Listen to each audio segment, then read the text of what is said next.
सबसे पहले मैं आपको यह विश्वास दिलाना चाहता हूं, इस कहानी के अंत तक आपके चेहरे पर एक मुस्कुराहट होगी, क्योंकि इस कहानी को अंत तक ध्यान से सुनने के बाद आप कुछ ऐसा जान लेंगे जो इस जीवन के रूपांतरण के लिए काफी है।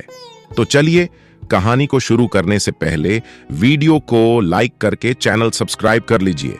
दोस्तों, एक बार एक लड़का एक महात्मा के पास आता है और उनसे कहता है कि गुरुवर, मेरे जीवन में बहुत अशांति है और कृपा कर मेरा मार्गदर्शन करें जिससे कि मैं इस अशांति से छुटकारा पा सकूं। वे महात्मा उस लड़के से पूछते हैं, बेटा तुम्हारे जीवन में अशांति क्यों है?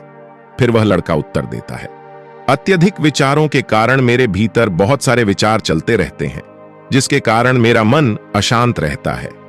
फिर वे महात्मा उस लड़के से कहते हैं, बेटा ऊपर उस आकाश में देखो, क्या तुम्हें सूर्य दिख रहा है?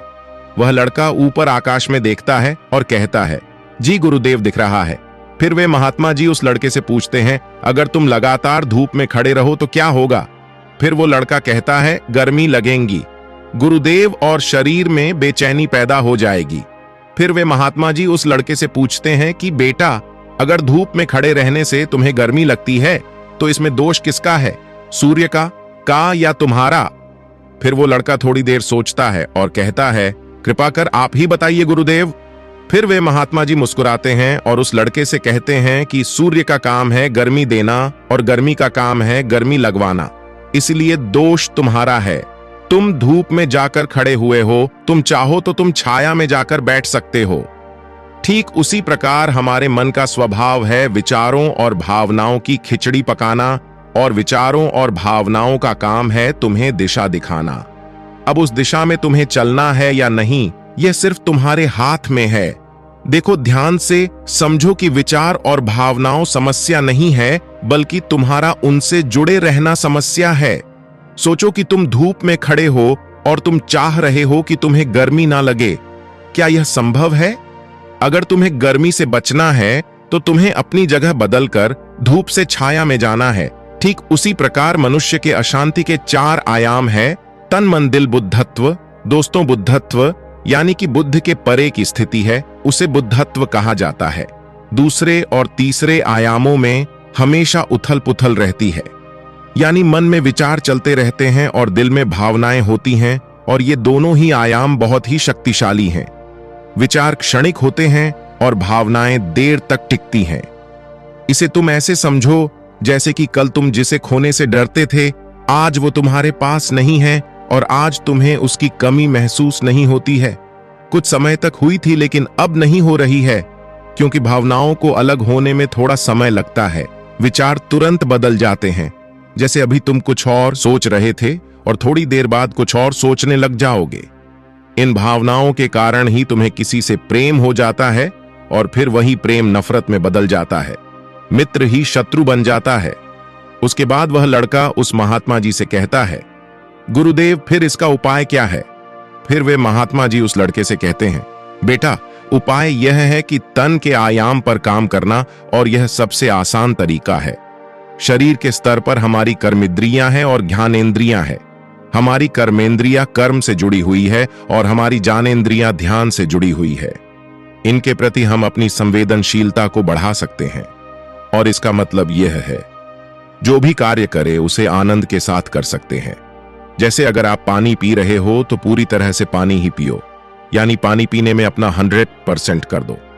फिर लड़के ने कहा, ऐसा करने से क्या होगा?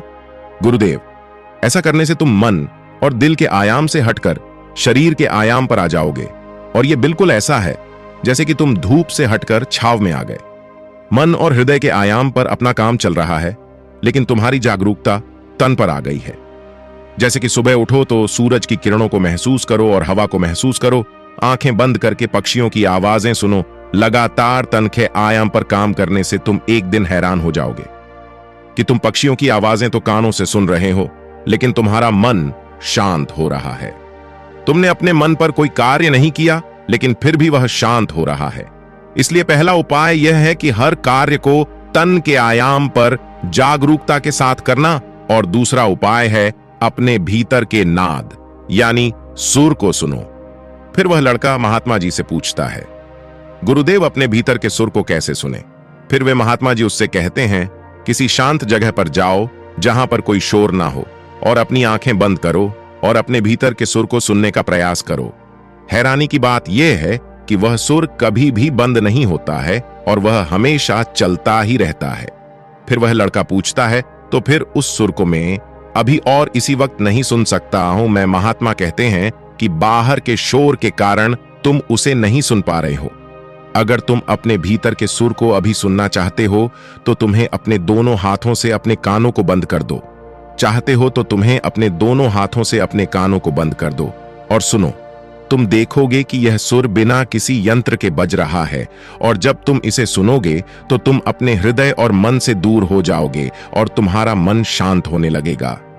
एक बात हमेशा याद रखना कि मन सबसे ज्यादा सक्रिय तभी होता है जब इसे तुम्हारे द्वारा ऊर्जा मिलती है। अगर तुम अपनी ऊर्जा को, अपने तन को और अपने भीतर के सुर को सुनने पर लगाओगे तो तुम्हारा मन कैसे सक्रिय होगा? पर समस्या क्या है पता है तुम्हें? हम अपने विचारों से और अपनी भावनाओं से लड़ते रहते हैं और इसी में ही अपनी ऊर्जा को खत्म कर देते हैं।